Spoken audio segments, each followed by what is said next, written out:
Hello students, कैसे हैं आप सब। उम्मीद है स्वस्थ होंगे, सुरक्षित होंगे, पढ़ाई कर रहे होंगे। आगे बढ़ते हैं हम लोग। जो कल हम लोगों ने शुरू किया था रैखिक समीकरण को क्यू में बदलने के लिए, इसमें हमने आपको 3 सवाल बताए थे।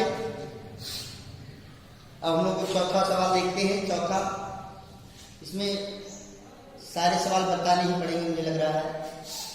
तो पहले का चौथा सवाल देखते हैं।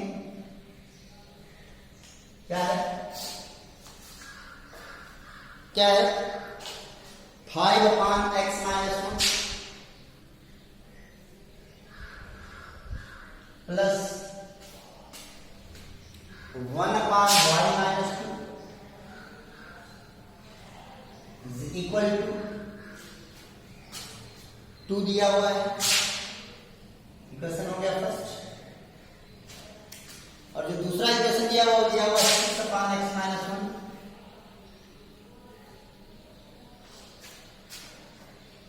-3/y - 2 and it is equal to 1। Equation 2। अब आपसे कह रहा है कि इनको रैखिक यूनियन में बदलिए। तो जैसे अभी हम 2-3 सवाल लगा चुके हैं, तो बटे में जो पद होते हैं उन्हीं को हम u या v मान लेते हैं ताकि वो रैखिक यूनियन में बदल जाए। तो यहाँ पर x तो है लेकिन x के साथ -1 भी है, तो इस पूरे को हम क्या माने, u माने। तो हम लेकिन बटे में है तो हम क्या मानेंगे, कि माना 1/x - 1 is equal to u। Clear. और 1/y - 2 is equal to u। Clear बात नहीं। 1/x - 1 इक्वल टू u और 1/y - 2 इक्वल टू v। अब 1/x - 1 को हमने u मान लिया, तो यहां पर क्या हो जाएगा, जैसे 5 प्लस तो ये बता चुका हूं मैं कैसे 1/x - 1 u या 5 मल्टीप्लिकेशन में तो 5 हो। फिर 1/y - 2 को हमने क्या मान लिया, b। तो 5 plus b is equal to 2। Equation number 3। और अगर हम यहां पर चर्चा करें तो यहां पर कितना है 6। 1/x - 1 को हमने u मान लिया, तो क्या हो जाएगा 6u minus 3b is equal to 3। और 1/y - 2 क्या मान लिया b, तो 3b इज इक्वल टू क्या हो गया 1। इक्वेशन हो गई है। ये बात क्लियर हो गई, कोई दिक्कत नहीं होगा। अब इन दोनों समीकरणों को हल करना है। ना u के गुणांक बराबर है ना v के गुणांक बराबर है, तो हम u के गुणांक बराबर कर लें। u के गुणांक 5 है, यहाँ पर u का गुणांक 6 है, इसमें 6 से गुणा कर लें और इसमें 5 से गुणा कर लें और दोनों को घटा दें। तो क्या लिखें, समीकरण 3 में कितने गुणा कर रहे हैं, समीकरण 3 में कितने गुणा कर रहे हैं, हम 6 से गुणा कर रहे हैं। और समीकरण 6 में कितने 4 में कितने गुणा कर रहे हैं, समीकरण 4 में कितने गुणा कर रहे हैं 5 से, तो समीकरण 4 में कर दिया 5 और ये घटाने का कर दिया 6। ये बात क्लियर हो गई। चलिए शुरू करते हैं। इसमें 6 से गुणा करेंगे 6 5 30। फिर 6 से इसमें होगा तो क्या होगा +6 और ये इक्वल हो गया आपका 6 से 2 में पूरी करेंगे कितना आएगा 12। 30 6 भी 6 2 12। और 6 से ये लाइन ऐसे खींच देते, इसका मतलब बटे नहीं कर रहा हूं, ये ध्यान रखिएगा। बटे वाला ऐसे खींच देता मैंने उस समय क्या नहीं कर रहा जी हाँ। फिर इसमें 5 से मल्टीप्लाई करेंगे तो 5 6 30। फिर 5 से मल्टीप्लाई करेंगे कितना हो जाएगा -15 और ये इक्वल टू 5 हो गया 5। अब क्या करेंगे आप, घटा लेंगे। तो घटाने पर चिन्ह क्या होगा, बदल जाएगा। यहां पर माइनस और यहां पर क्या हो जाएगा प्लस और यहां पर हो जाएगा माइनस। तो +30 और -30 पड़ गए। अब 6b में से 15b दोनों जुड़ जाएंगे तो कितना हो जाएगा 21 इज इक्वल टू 12 में से 5 गया तो क्या मिलेगा आपको 7। क्या मिलेगा 7। तो 21b इज इक्वल टू क्या मिलेगा आपको 7। Therefore v is equal to किसका हो जाएगा 7/20 ये बात क्लियर हो गई? तो v इक्वल टू जब 7/21 हो गया तो therefore v equal to cancel out करेंगे कितना मिलेगा 1/3। तो v equal to 7/21 therefore v equal to हो गया 1/3। अब v की यह वैल्यू उठा करके आपको क्या करनी है इक्वेशन 3 में रखनी है। v का यह मान समीकरण 3 में रखने v का यह मान समीकरण किसमें रखने पर 3 में रखने।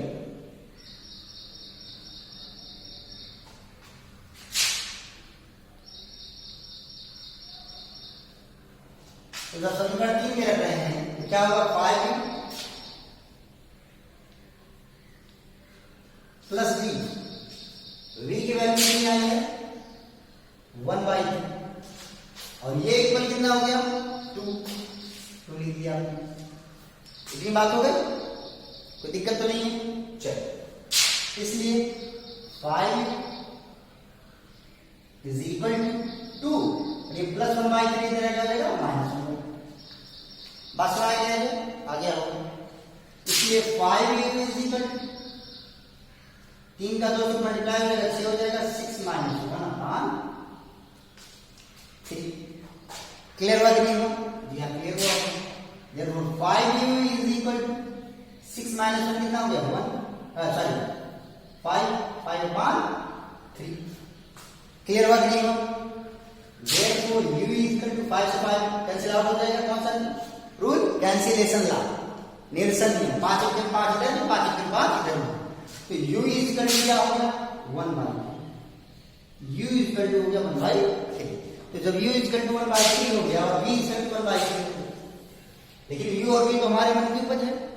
u के स्थान पर कितना लिखेंगे क्योंकि u इज इक्वल टू 1/3 और v is equal to v 1/3। तो u की जो वैल्यू कितनी है 1/x-1 इज इक्वल टू 1/3।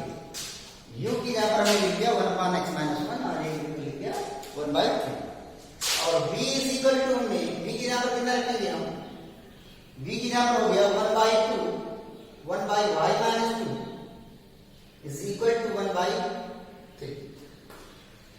अब क्या करेंगे क्रॉस मल्टीप्लिकेशन करेंगे। इसका मल्टीप्लिकेशन से करेंगे क्या होगा x-1 इज इक्वल टू 3 1 में 3 तो और इसका इससे मल्टीप्लाई करेंगे तो y-2 इज इक्वल टू 3 1 कितना हो गया 3 हो। तो दिक्कत तो नहीं है। इसलिए x इज इक्वल टू 3 और ये माइनस होने इधर क्या होगा +1 बच्चाते रहते बच्चे बदल जाता है और y इज इक्वल टू क्या 3 और ये -2 इधर आ गया +2। कोई दिक्कत तो नहीं होगा मुझे लगता है। therefore x is equal to 3 + 1 कितना हो गया 4 और y इज इक्वल टू 3 + 2 कितना हो गया 5। दिन बात समझ आ गया है। मुझे लगता है कोई दिक्कत नहीं होगी, कोई परेशानी नहीं होगी, आपको समझ आ गया होगा। आगे बढ़े हम लोग, कोई परेशानी नहीं है। क्लियर? तो आपको इस तरह से सवाल को हल करना है। अब हम लोग चौथा सवाल हल कर चुके हैं। 5वें सवाल को देखते हैं, इक्वेशन नंबर 5।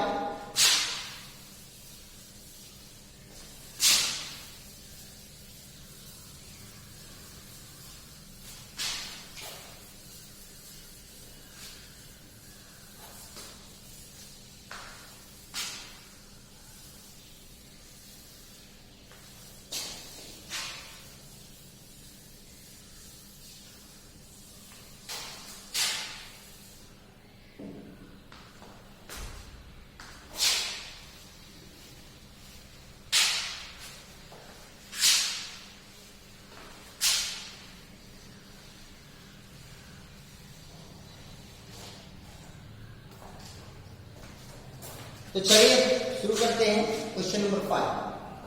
पहले का 5वां सवाल। तो पहले का 5वां सवाल क्या है 7x - 2y upon xy is equal to 5।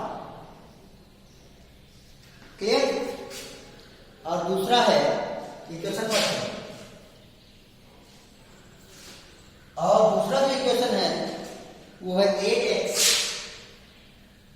Plus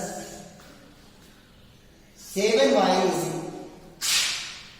upon xy is equal to 15। Equation number 2। ये दो इक्वेशन है, इन दोनों इक्वेशन को सॉल्व करना है और x और y की वैल्यू निकालना है, लेकिन उससे पहले इनको रैखिक समीकरण में बदलना है। तो चलिए कैसे बदलेंगे, तरीका देखिए। समीकरण 1 और समीकरण 2 से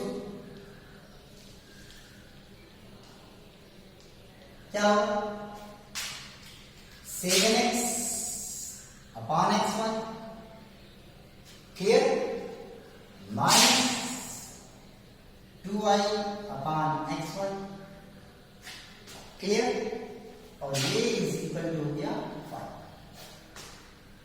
क्लियर। यानी 7x बटे xy लिख दिया, इस दोनों के बटे ना, 7 बटे x बटे xy लिख दिया और माइनस 2y बटे xy लिख दिया और ये बराबर इसके लिख दिया 5। तो यहां से x और x क्या हो गया, कैंसिल आउट हो गया, क्योंकि ऊपर की मल्टीप्लिकेशन में नीचे की मल्टीप्लिकेशन में गुणे में जब कटा प्लस में तो नहीं कटता है, ध्यान रखिएगा कि यहाँ x गुणे में होगा, यहाँ पर प्लस में होगा तो नहीं कट जाएगा, ध्यान रखिएगा इस बात का, मैं बार बार इस बात को बताता हूँ आपको। और इसी तरह से y से y कैंसिल आउट हो गया, क्योंकि दोनोदोनों मल्टीप्लिकेशन में ऊपर ही और नीचे, तो क्या बचा है 7 upon y minus 2 upon x is equal हो गया आपका 5। ये हो गया क्वेश्चन 3। अब अगर इसको भी ऐसे करें तो क्या लिखेंगे, 8x अपॉन xy पुनः न 8x upon xy plus 7y upon xy clear, अलग अलग कर रहा, और ये इक्वल किसके हो गया 15।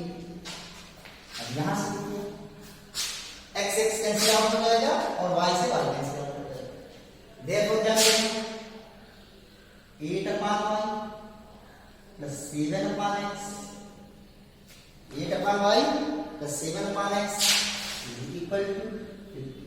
Equation number 2 sir equation number 4। अब पहले ये दो समीकरण थे, अब हमने इनको छोटा सरल किया तो ये मिल गया। अब यहां पर y हो गया, यहां पर y और x के बारे में बात हो रही है कि नहीं हो रही है, क्लियर हो रहा है। तो चलिए इसको रैखिक समीकरण बनाने के लिए ये दिया हुआ है, तो मान लेंगे कि माना बटे में तो माना 1 upon x equal to u। अब आप लोग सर 1 अपॉन y पहले दिया तो इसको यू मान सकते हैं, बिना मानिए, मैंने कई बार ये बात बता दिया है, इसमें आपको दोबारा इस पर चर्चा करने की जरूरत ही नहीं है। तो 1 upon x equal to u और 1 अपॉन y इक्वल टू क्या मान लिया हमने, v मान लिया। तो जब 1 अपॉन y को हमने v माना तो समीकरण 3 और 4 से क्या होगा,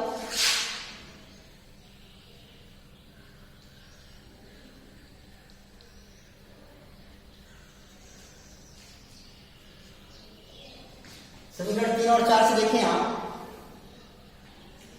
क्या हो गया 7 अपॉन y, तो 7 अपॉन y, 1 अपॉन y को क्या मान चुके हैं v, तो क्या हो जाएगा 7v माइनस क्या लग गया माइनस 2, 1 अपॉन x को क्या मान चुके हैं u, तो ये u इज इक्वल टू क्या लिखा हुआ 5, तो ये 5 और इक्वेशन बन गया ये। क्लियर हो गया, क्लियर हो गया। और फिर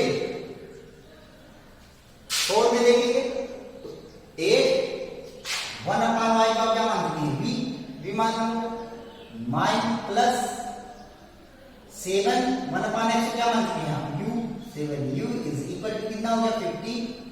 इक्वेशन नंबर 6। अब यहां से आप दोनों को सॉल्व कर लेंगे, इसमें 8 से गुणा कर देंगे, इसमें 7 से गुणा कर देंगे, दोनों को घटा कर लेंगे तो 1 अपॉन x की वैल्यू मिल जाएगी, 1 अपॉन x की वैल्यू मिल जाएगी, 1 अपॉन सॉल्व बताया जा चुका है, कई सॉल्व बताया जा चुके हैं, इसलिए आपका काम है कि आप इसको हल कीजिए, ये आपका ड्यूटी है, आपका वर्क है। क्लियर। अब चलते हैं क्वेश्चन नंबर 6 पर। क्वेश्चन नंबर 6 क्या है, क्या दिया हुआ है पहला जो दिया हुआ है वो क्या दिया हुआ है? पहला जो दिया हुआ वो दिया हुआ 6x + 3y = 6y।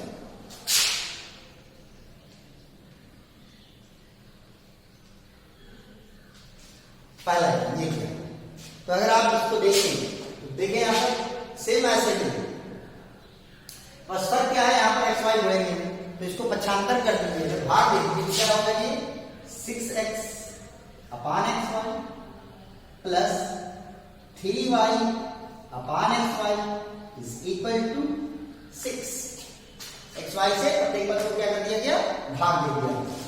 तो यहाँ पर क्या हो जाएगा 6xy / xy भाग दे दिया, पक्षांतर कर दिया, सीधे से बात है। xy से xy कट गया या सीधे आगे, इसकी कोई जरूरत नहीं है, इसकी कोई जरूरत नहीं है। ये गुणे में था, पक्षांतर कर दिया, बटे में आ गया, तो जब बटे में आया तो 6x के बटे xy हो गया और इसके भी बटे xy हो गया। या इसी को बहुत लोग ऐसे कहते हैं कि xy से भाग देने पर, दोनों पक्षों में xy से भाग देने पर, जी हाँ कभी कर सकते हैं। दोनों ये भी बोल सकते हैं कि दोनों पक्षों में xy से भाग देने पर, अगर दोनों पक्षों में xy से भाग देंगे तो इसको xy से भाग दिया, इसको xy से भाग दिया, इसको xy से भाग दिया, xy से xy कट जाएगा, क्या बचेगा 6 बचेगा। तो तरीका चाहे जैसे आप चाहे इसको xy से भाग कर दीजिए, ये लिखिए, चाहे पक्षांतर कर दीजिए, ये लिखिए, कोई दिक्कत नहीं, ये आपका फंक्शन है। ये बात समझ आ गई नहीं आ गई? तो ये xy जुड़े में सही रहा है, घटे में होगा, सीधे से क्या करेंगे, भाग देना, लिखना, लिखने की क्या जरूरत है, जब आंसर वही आना है। तो यहाँ से x क्या हो गया, कैंसिल आउट हो गया, यहाँ पर y से y कैंसिल आउट हो गया, इसलिए क्या मिला 6/y + 3/x = 6। क्लियर हो गया?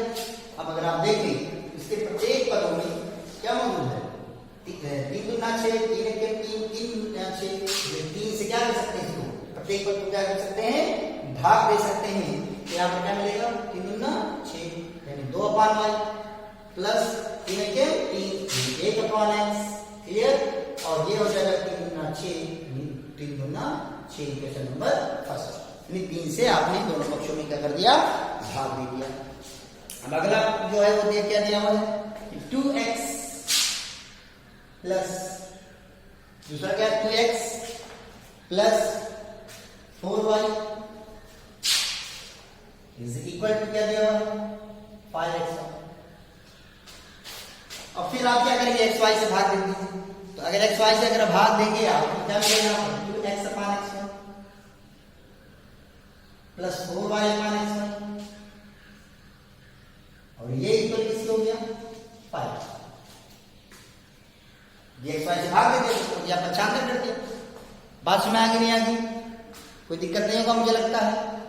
तो x क्या हो गया, कट गया कि नहीं कट गया, जी हाँ कट गया। और y से y क्या हो गया, कट गया कि नहीं कट गया, जी हाँ कट गया। तो क्या मिला यहां से 2/y प्लस 4/x = 5। अब यहां देखिए, यहां पर 2 मौजूद है, 2 क्या 2, यहां पर 2 × 2 = 4, लेकिन यहां पर 2 से डिवीजन करेंगे तो बटे में आएगा, इसलिए डिवीजन करने की जरूरत नहीं है, इसलिए क्वेश्चन नंबर हो गया 2। तो ये हो गया। अब यहां पर क्या करेंगे आप 1/x को u मानिए, 1/y को v मानिए और सेम प्रोसेस लगाइए और आपका उत्तर मिल जाएगा। ये आपका काम है, ये आपका होमवर्क है। मुझे लगता है इसको बताने की जरूरत अब नहीं है, अगर होगी तो बताइएगा। ऐसे 3-4 सवाल बताए जा चुके हैं, इसलिए नहीं बताया जा रहा है। फिर भी यदि कोई समस्या होगी बताएंगे, मैं फिर से इस चीज को बताऊंगा। तो आगे बढ़ते हैं हम लोग, आगे बढ़े, कोई दिक्कत तो नहीं है? चलिए शुरू करते हैं। क्वेश्चन नंबर 7 ध्यान से देखते हैं इसको।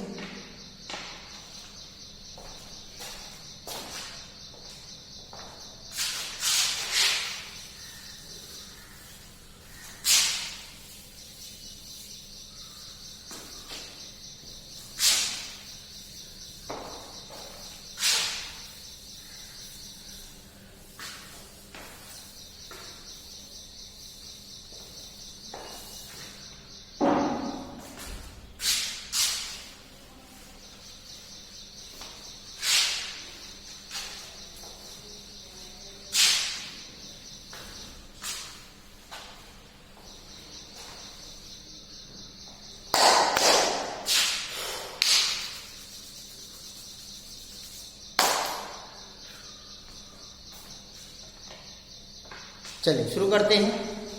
क्वेश्चन नंबर 7 पहले का सातवां क्या है? पहले का सातवां क्वेश्चन क्या है कि 10/x + y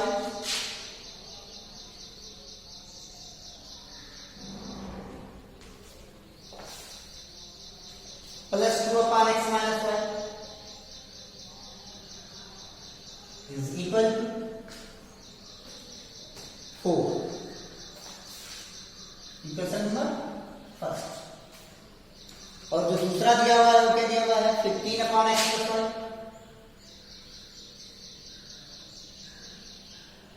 plus minus 5/x - 1 is equal to कितना दिया हुआ है? -2। ये हो गया इक्वेशन 2। अब देखिए, आप ध्यान दीजिए कि यहां पर अभी इसके पहले सवाल में x - 1 था, तो हमने x - 1 को 1/x - 1 को यूं मान लिया था। मानते नहीं मानते? तो अब यहां पर x और y अलग नहीं है, एक साथ हैं, तो हम यहां पर 1/x + y को यूं मानेंगे। क्लियर हो गया? 1/x + y को क्या मानेंगे? यूं मानेंगे। और यहां पर x के साथ -y यानी 1/x - y को हम क्या मानेंगे? v मानेंगे। क्लियर हो गया? क्लियर हो गया? मुझे लगता है समझ में आ गया होगा। चलिए मानते हैं कि मान 1/x + y is equal to u,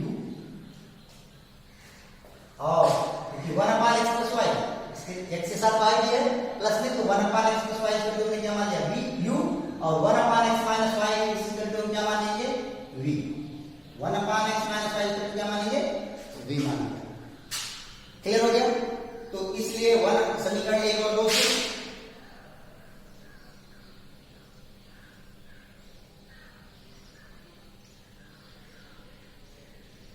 क्या होगा? 10/1/x + y की जगह क्या रखेंगे? तो 10, और 1/x + y को हमने क्या मान लिया? u, तो क्या हो जाएगा ये? 10u। क्लियर हो गया? प्लस लिख दिया, 2 लिखा है, 2 लिख दिया, और 1/x - y को हमने क्या माना है? v, तो क्या लिख देंगे? v लिख दिया, और ये इक्वल कितना हो गया? 4 हो गया। तो दिक्कत है? तो दिक्कत तो होगी नहीं। आप समझ आ गया कि नहीं आ गया? अब अगर आप चाहें तो इसमें क्या कर सकते हैं? यहाँ पर भी 2 है, यहाँ पर भी 2 है, यहाँ भी 2 है, तो प्रत्येक पद में 2 से डिवाइड करके क्या कर सकते हैं? 5 2 5 10 यानी 5 2 1 2 v बचेगा, और यहाँ पर 4 से डिवाइड करना है, 2 से डिवाइड करेंगे तो 2 बचेगा, और इक्वेशन नंबर ये आपका बन गया 3rd। देखा आपने? सबसे पहले x 1/x + y की जगह पर u रखा, 1/x - y की जगह पर v रखा, क्या मिला आपको? यहाँ पर 10u + 2v is equal to 4। जैसे हमने देखा इसके प्रत्येक पदों में 2 मौजूद है, बाएं पक्ष में और दाएं पक्ष में, उसे हमने 2 से भाग कर दिया, तो 1 × 10u हो गया, 2v हो गया, 2 × 4। Equation number 3। अब ये मान, ये वैल्यू हमने अभी किसमें रखा है? क्वेश्चन फर्स्ट में रखा है, अभी सेकंड में नहीं रखा, तो सेकंड में रखते हैं, तो क्या मिलेगा इसे? 15 15 क्लियर हो रहा है? x 1/x + y को क्या मान चुके हैं? u हो गया 15u। क्लियर? माइनस क्या हो गया? -5 1/x - y को क्या मान चुके हैं? v, तो v हो गया, और ये इक्वल कितना हो गया? -2। इक्वेशन नंबर ये 4। बात में आ गया है? कोई दिक्कत तो नहीं होगी, मुझे लगता है समझ में आ रहा होगा। तो अब 2 इक्वेशन बन गए 3 और 4। क्या u के गुणांक बराबर है? जी नहीं। क्या v के गुणांक बराबर है? जी नहीं। तो हम गुणांक को बराबर करेंगे। तो गुणांक को बराबर करने के लिए u के पहले से तीसरे समीकरण में अगर 5 3 से गुणा कर दें तो 5 क्या 15u हो जाएगा, और दूसरे में तो चौथे समीकरण में तो 15u ही है, दोनों समान हो जाएंगे। तो तीसरे में चौथे समीकरण को क्या करेंगे? घटा देंगे, और हमारा काम बन जाएगा। तो चलिए लिखते हैं समीकरण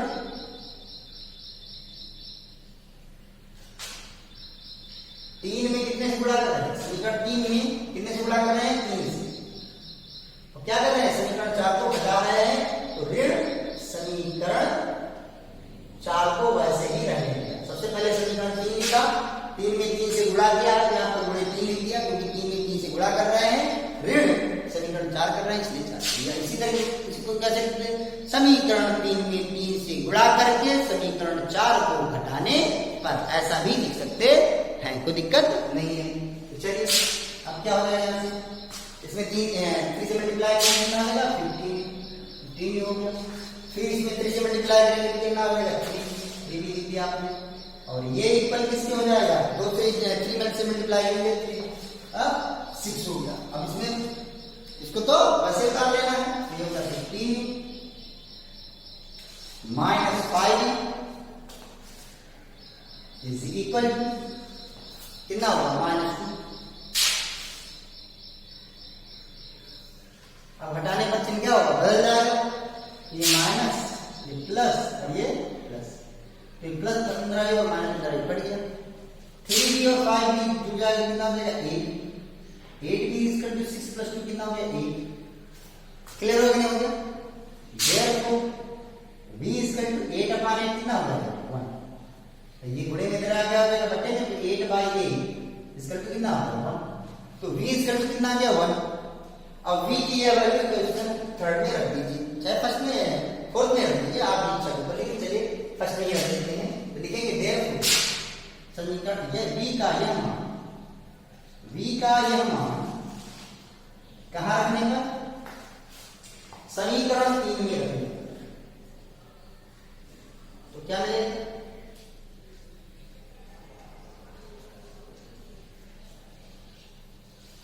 b का यह मान समीकरण 3 में रखने पर क्या होगा 5, तो 5 लिखेंगे, क्लियर, प्लस 5 की जगह पर 5 हो गया, और b की जगह पर कितना लिखेंगे 1 लिखेंगे, बराबर का चिन्ह लगाएंगे, बराबर का चिन्ह लगाएंगे, और कितना लिखेंगे 2, तो क्या लिखेंगे 2 लिखेंगे। क्लियर हो गया, देयरफॉर 5 इज इक्वल टू 2, और ये +1 इधर क्या हो गया -1, 75 करने पर चिन्ह बदल जाता है। देयरफॉर u इज इक्वल 2 - 1 आएगा 1/5, तो u की वैल्यू हो गई 1/5। अब u की वैल्यू 1/5 मिली और v की वैल्यू मिली 1। अब ध्यान देखिए आप,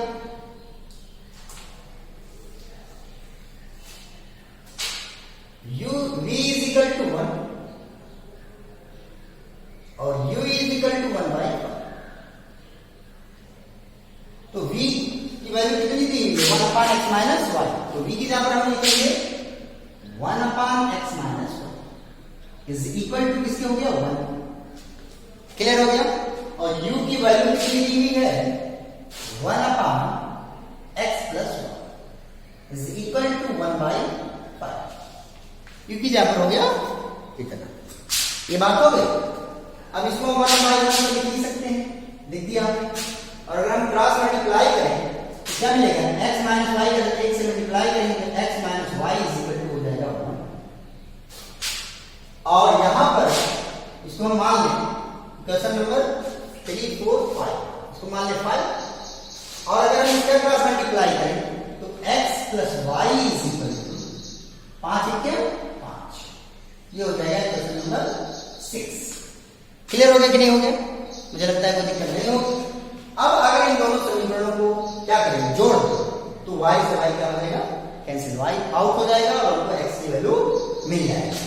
विलोपन विधि लगा दिया, आपका मन हो पहले समीकरण में से दूसरे समीकरण को घटा दीजिए, x से x कट जाएगा, कोई दिक्कत तो नहीं है।